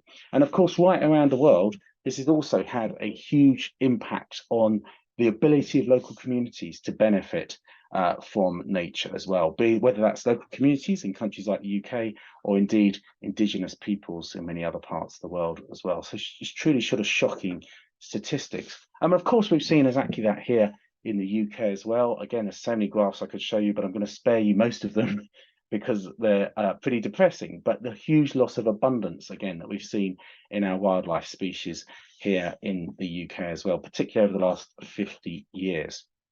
So I don't know about you, I'm a bit fed up of seeing all these graphs that point in the wrong direction. And I think the really exciting thing that's been happening in the global nature conservation community in the last decade or so is, rather than actually just thinking that our role is in any way trying to slow the decline, actually we want to bend the curve on the loss of nature globally. What we want to do is, and what scientists have been really leaning into, is thinking how, let's not just try and protect the last bits of nature we've got left, let's reverse the decline in nature. And again, I know these are complex slides, you don't need to worry about them in detail. All you need to see is one thing that I find really exciting. Look at those yellow lines going up. These are different aspects, these are different scenarios about and different measures in ways in which globally we can try and reverse the loss of nature and have a really exciting vision how in the 21st century we don't just try and slow the decline and keep the best bits of what we've got left, but actually have a vision for more nature in the future rather than just not losing as much as we have. And there's lots of obviously there's lots of scenarios about how best to do this, lots of huge science behind some of it, but I'll boil it down to you for 3 bullet points just for simplicity, because it nearly always comes down to this. Number 1, it's about making more space for nature and making sure that habitat is connected and in good condition as well. Number 2 is about restoring the abundance of nature. You've heard me talk about that phrase, and I think broadly in the conservation community, we've worried a lot about species diversity and species extinction over, say, the last 100 years. And we're right to do so, that's incredibly important, but perhaps we've underplayed the importance of the abundance of our nature as well, because it's the abundance of our nature that makes a difference as to whether nature is actually working, whether it can perform those ecosystem functions, whether it can work as an ecosystem community. And so the third point, in summarizing all these kind of graphs, is the interventions we need to get nature working again, to get natural processes working again. Sometimes that is reintroducing species that are missing. And I heard your questions about beavers earlier. Beavers are such wonderful ecosystem engineers, and you reintroduce them into British ecosystems, they play a fantastic role in, guess what, creating loads of new wetlands faster than, and certainly a lot cheaper than we could do. But it's also about making sure, for example, that our wetlands are wet. Novel concepts like that. Absolutely about making sure that we can get nature working again. So that's all a preface really to say that for me, in my career working in both on nature and climate issues, there was actually a moment where I got really excited last year when you had the UN biodiversity COP for the Conference of the Parties. A lot of people often think these COP meetings are just for climate. They're not at all. Actually, COP stands for Conference of the Parties, and it could be a global conference of all the governments for any of the UN conventions. And COP15 was the 15th Conference of the Parties to the UN Biodiversity Convention. And it actually ended up taking place in Montreal last December. And as the Wildlife Trust, we were present. So we thought it was very important to go. I have to admit on this one, Patrick, I didn't go to Montreal by train, I'm afraid. That might have been a bit tricky. But that's Catherine, my colleague Catherine Brown, who used to work at the Climate Change Committee, joined us a couple of years ago, and she's our Director of Climate Evidence at the Wildlife Trust nationally, and myself at this incredibly important biodiversity conference that was co-hosted actually by China and Canada in Montreal last December. And all the things that we've just been talking about, all the thinking, all the science that's been worked on for the last couple of decades about how we can restore nature and turn around the loss of nature, and indeed all the work that's been going on through IUCN, that international federation of over 1,000 conservation groups working globally, had led up to this point where we were trying very hard to get the world's governments to agree a way forward, and in fact what was called the Global Biodiversity Framework. And it was a really emotional moment when this was actually agreed in Montreal last December. And to give you an idea, when I say an emotional moment, I've been to lots of UN conferences over my career, and normally they're pretty depressing affairs, I have to say. And very rarely do you go to one and come back and it's actually better than you thought it was going to be. But actually, what was amazing about this was that we, I'm just checking that I've not lost you. Have I lost you? You froze. No, you can hear me. Good. You froze for me at this end of the moment. But what was amazing, this is the only UN conference I've been to in my life where I came back. The outcome was better than we thought it was going to be going in for various reasons. And if you want to know more, I wrote this piece for The Guardian back in December, which you'll still be able to find, that will give you a bit more colour on it. Again, I know this looks complicated, but just to highlight for you, it's the summary of all the targets that were agreed in the Global Biodiversity Framework. And the point that I made in that Guardian article is to say you never expect that much from these UN meetings, because the way they have to work is their lowest common denominator. That's not knocking them. They have to be agreed by consensus of all the countries that are part of the convention. And for the UN Biodiversity Convention, there's almost 200 countries that are members of it. So to try and get agreement between almost 200 countries is pretty hard work. And yet what we had is almost 200 countries agree to these targets. So now the global conservation community is going to be working really hard to try and make sure that these are implemented. And I'm just going to zoom in a little bit more to just highlight some of the ones that I think are most important to us here in the UK, and indeed in Norfolk, perhaps in particular. Lots of these targets, but look, it's now almost 200 countries, as I said, have now agreed to try and get 30% of our land, inland waters and coastal areas managed for nature by 2030. That's incredibly exciting if we can make it happen. And actually the UK is well behind where we need to be on that. We're currently probably around 5% of our land that's in a really good state for nature. So there's a big job to do here in the UK, and we need to be able to lean on that. Another amazing target that was agreed, and we've got to do a lot of work to think how this happens in the UK. And I have to say the UK government did a really good job in the negotiations in Montreal, making sure that all these targets were in there. So it's incumbent on the UK government to make sure we deliver these at home. They signed up to say that we should halve the threat of excess nutrients. Remember, we were talking about that before. Pesticides and chemicals to the environment by 2030. That's a huge job to do in the next 6 years, but our UK government has signed us up to that commitment to increase the area quality and connectivity of our urban, green and blue space by 2030 as well. Reduce global consumption footprint, not least through halving food waste. Remember, it's about at least a third of our food gets lost in waste, which is a huge waste of resource for actually that food, but also all the pesticides, all the fertilizers that have been used in producing it, transporting it, and so on. So we have to try and crack down on overconsumption there. And of course, also reduce the harmful subsidies. You know, it is kind of extraordinary, isn't it, that globally we're seeing billions, trillions of taxpayers' money being used around the world to fund things that actually harm nature. It's absolutely crazy. And if we can flip that around and instead use that money to restore nature, then we might just have a chance of reversing these.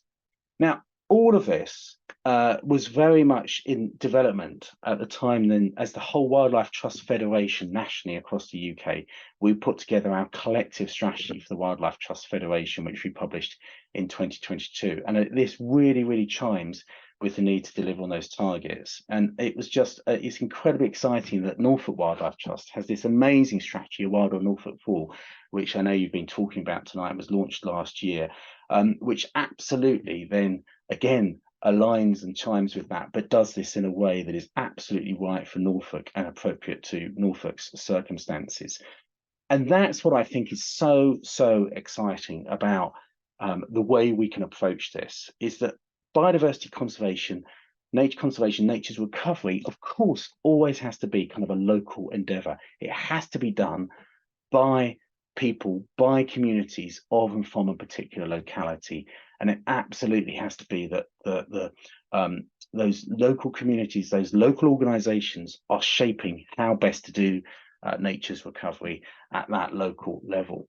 But what's exciting is we can do that as part of national networks like the Wildlife Trusts, and the Wildlife Trust nationally can do that as part of global endeavors like with IUCN and with thousands of other conservation organizations around the world. And what you find now is this amazing alignment in thinking between conservation organizations at the local level right across the world and how we're doing it globally, in hope that we can really make a difference in the next few years to turn these around. And the thinking that you've got in the Norfolk Wildlife Trust strategy absolutely chimes beautifully with all of that. Again, the same old themes you see coming out around the world now is that focus on restoring abundance, in making sure we've got more space for nature, that it connects up, bigger, better, more joined up, as Elliot was saying earlier, following these Lawson principles. And also absolutely working with communities, empowering communities to be able to become the real energy behind putting nature in recovery. And it's always worth thinking about how all the work that can happen locally in somewhere like Norfolk is connected to that global story. I mean, just 2 news stories on your website at the Norfolk Wildlife Trust at the moment just scream it out to me. Look, the brilliant work that's being done here by Norfolk Wildlife Trust to create new habitat, restoring nature for a globally rare frog.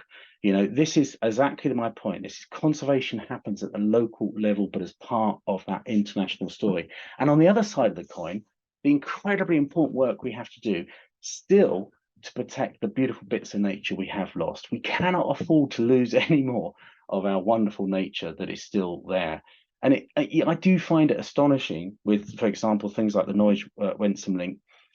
I still find it extraordinary that in society, you know, we would never think of putting a dual carriageway through St Paul's Cathedral or through Norwich Cathedral or through Ely Cathedral or anything like that.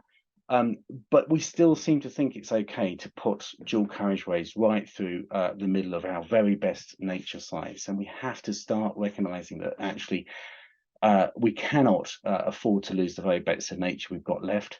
And we need to make sure that whenever we're building new houses and infrastructure in the future, in areas that are not pristine, but actually whenever we build new housing and new infrastructure, it's done in a way that helps restore nature. And a final kind of extra thoughts to think about how we do this. We've got to also make sure that we change the paradigm, change the narrative to recognize that nature is not, that actually the economy is a wholly owned subsidiary of nature, not the other way around. And this brilliant piece of work by Sir Partha Dasgupta at Cambridge University, he did this for the Treasury, no less, and it was published a couple of years ago. The Dasgupta Review said very clearly, you know, we are wholly dependent on nature. If the economy disappeared, nature would be fine. If nature disappears, of course, there's no such thing as the economy. And perhaps we need to remember that a little bit more. And I was talking earlier about the huge power of nature-based solutions as well. If we can restore nature at scale across the whole of the UK, and not just forests, which often get the attention, but our peatlands, our grasslands, our wetlands, our salt marshes, our seagrasses, all of these which are particularly some of those latter habitats, incredibly important in Norfolk, even our grasslands, these are all wonderful carbon stores, and they help us both in mitigating climate change, taking carbon out of the atmosphere, and also adapting to climate change and extreme weather events that we have in the future. And we've done some work at the Wildlife Trust that suggests that if we really maxed out on nature-based solutions across the UK and as part of nature's recovery, actually that will store the equivalent of around 1/3 of the UK's current carbon emissions. So as well as providing all those other benefits as well. What's not to like? So really, I just wanted to leave you with those thoughts tonight, is that there's such important work going on in Norfolk Wildlife Trust. And your support of Norfolk Wildlife Trust is doing something incredibly important in Norfolk. But you know what? It's also part of a national and global story about how we bring nature back locally through to the global. And we're not doing this alone. We're doing it along with thousands of other organisations around the world. And you know what? By doing that, we might just get there. Thank you very much. Craig, thank you so much. That's yeah, we're all applauding. We're all applauding in our homes. Thank you. That was really informative and very energizing and very inspiring too. And yeah, it's really interesting to think of us as just one of thousands of little conservation organizations around the world. I noticed one of your slides as well. It had a measurement of factors that are assessed by Indigenous people. And I sometimes think that we in Britain or in Norfolk, we need to think of ourselves as Indigenous people. We're all Indigenous and we all have a connection to the soil and the other species, and we need to find that connection again. We have got, Craig, I think we've got time for we've got 7 minutes until 8 o'clock for some questions. I'm hoping everyone at home, you please do put some questions in the chat box if you have any for Craig. This is a real nice opportunity to hear direct from the chief exec of all the Wildlife Trust together. I might start off with one though, Craig, if I can. You obviously spend a lot of time, having to go to meetings and talk to politicians and get a sense of where policy is going. And I wondered what's your impression of where biodiversity is within the Labour Party? It looks possible, indeed likely, that we might have a Labour government this time next year, but I keep hearing slightly worrying things from different NGO leaders about the lack of knowledge or sort of engagement by Labour, who appear to be quite good on climate, but not really switched on to biodiversity issues. Yeah, it's a really good question, Patrick. I think in my career, I've long thought that curiously, Labour has tended to be a bit better on climate and energy issues than the Conservative Party, but actually worse typically on nature issues than the Conservative Party. And I think one of the reasons is because the climate energy debate has long fitted into sort of a paradigm that has been industrial policy kind of framing that has been deep in the Labour Party for many, many decades, but they sort of struggle to connect the nature story in quite the same way. And conversely, to the Conservative Party, that's perhaps at times has struggled on climate energy issues, actually the nature issue has connected quite well into what the Conservative Party would see as their countryside and landscape framing, which is kind of long embedded in the Conservative Party. And so I think sometimes it's been more natural to some in the Conservative Party on the nature issue. So we have been working hard in the anticipation that there might be a Labour government coming. We've been working hard to try and encourage Labour to really try and up its game on nature. And we were actually early this year quite disappointed we weren't just seeing the engagement we wanted to. But I'm very pleased to say it feels very different in just the last 4 or 5 weeks. Keir Starmer did a bit of a reshuffle about a month or so ago, and he changed some of the people in the Shadow DEFRA team, and particularly brought in a new Shadow Secretary of State, Steve Reed. And one of the things we were thrilled about is on Steve Reed on his first day in the job, he contacted us at the Wildlife Trust and wanted to meet me and to have a conversation about issues.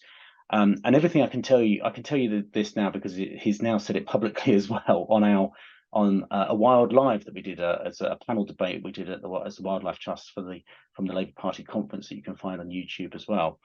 And he said on his first day when he met me, he said when Keir Starmer gave him the job, he said, "Look, this is Keir Starmer saying I don't think Labour's done enough on nature, and we need to create a really strong narrative on nature. And can you do it, Steve, in the next few months?" As I said, he's now said that publicly, so I can tell you that now. I told Elliot before, but I couldn't say it publicly before.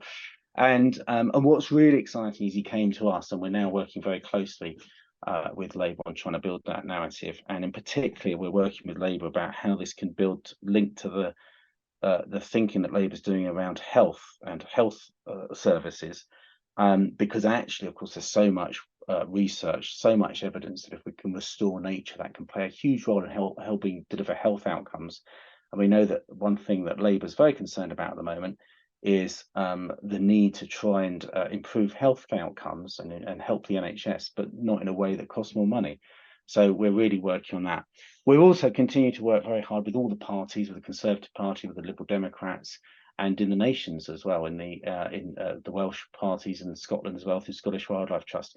We work across all the parties, and I think the comment you made earlier, Patrick, is this is not so much a party political issue. In any of the parties, you can find MPs that care about this or don't care about it. What we're trying to do as the Wildlife Trust is get as many MPs to take these issues seriously as possible right across the political spectrum. Thanks, Craig. Yeah, personally, I think every MP should be forcibly tattooed with that diagram showing the economy, that Dasgupta diagram of the economy inside the environment sphere. Yeah. Brand it on everyone's hand.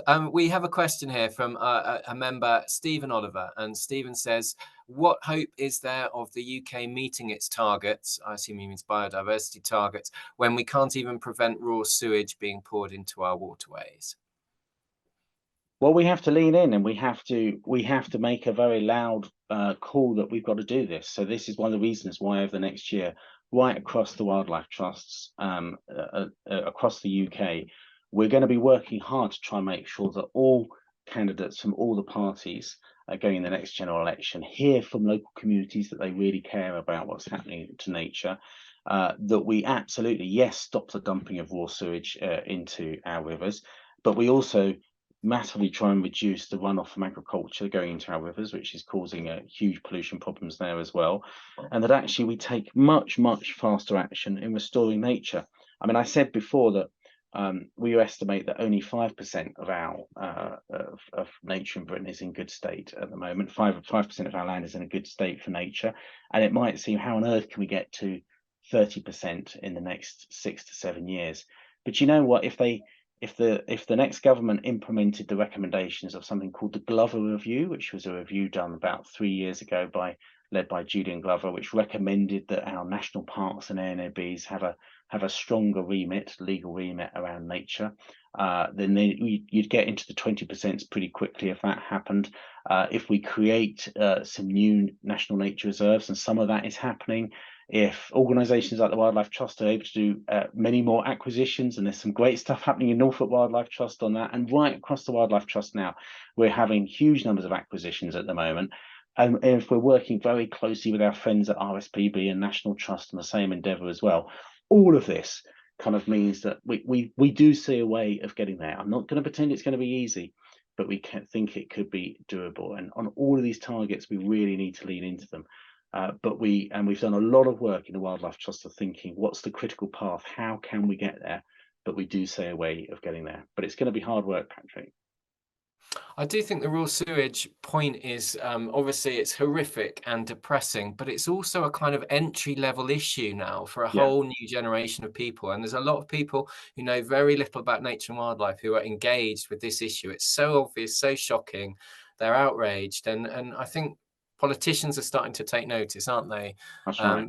Of their post bags. And it's in a way, when you have a disaster like that, it's a way it energizes people, and hopefully change happens from that point upwards. You'd think it would be the easy thing to fix, wouldn't you? Sewage, easy. Obviously, the nitrates issue, much more complicated. But, get people engaged in it, get them involved, and change happens. And then they're pushing for more kinds of environmental change. And it's worth saying all the opinion polls suggest that public concern about the environment is higher than ever. And it's remained high right through cost of living crisis and so on. So I think actually public sentiment is really strong on this. Yeah, that's good to hear. We are sort of more or less out of time. I'm not seeing any more questions through on chat. Do any members of our team here tonight have a question for Craig, Elliot, or Alice, or anyone else? Just wanted to make sure there's no burning questions. Alice? I haven't got a question, but something's just popped into the Q&A thing about many of my friends state there is no point in UK taking action on the environment when emissions from countries like USA and China are much larger? I just wondered. Yeah, I can comment on that. I mean, I would actually say, there's actually some extraordinary things happening in the USA at the moment. There's it's called the Inflation Reduction Act, and that which has been put in. And you think, well, what on earth has that got to do with what we're talking about here? But actually, it's a huge investment, absolutely colossal investment, trillions of dollars from the US federal government into green technologies, in particular renewable energy and all kinds of other measures, low carbon transport and so on. So I think most economists, certainly most climate scientists as well, think that the US is now is putting greater action into reducing emissions in the future than actually the UK. Actually, the UK now needs to catch up a little bit on its strategies to do that. And in China as well, there's actually pretty extraordinary things going on in China. But don't forget that China is the world's largest investor in renewable technologies. And I'm not going to, the interesting thing, every country has got a good story and a bad story to tell. If only every country can max out on the good stories and stop the bad things happening, again, we might just do a bit better. Craig, thank you. Thank you very much for joining us tonight. I detect a note of despair in a couple of those questions, to which I would say, obvious point again, and I've said it before, but if we're feeling despair, go down to your local Norfolk Wildlife Trust Nature Reserve, get volunteering, doing something local for nature. I'm sure you all do anyway, but that's the way we ameliorate that despair. And certainly, Craig, I salute you and your comrades and colleagues and other people who engage with this on the national and the international level, because that's a harder ballpark altogether, but it's enough for the rest of us to just keep our spirits up locally, I think. Craig, thanks so much for joining us tonight. And thank you. Good night, all. Yeah, and thank you everyone at home for joining us on our AGM. Norfolk Wildlife Trust is nothing without you, our members, and our volunteers, of which I am one of the volunteers. And I would also like to thank, obviously, Elliot Lyne, our Chief Executive, and Alice Liddle, our Chair, and Lindsay Whiteman, our Treasurer, and all the other members of the senior leadership team who joined us tonight. I'd also like to thank Thea and My Voice for sorting out the miracles of online democracy, as we've witnessed tonight. And most of all, I'd actually like to thank Marion and Eloise behind the scenes, who've worked so hard to set up this AGM and do so much for the Trust, along with all the staff in the office, making all events like this happen and making our processes work and so forth. So thank you very much, everyone. Thank you all for joining us, and I hope you have a good year in nature and see you out and about on reserves and at some of the lovely events that Alice has promised us. Good night, everyone.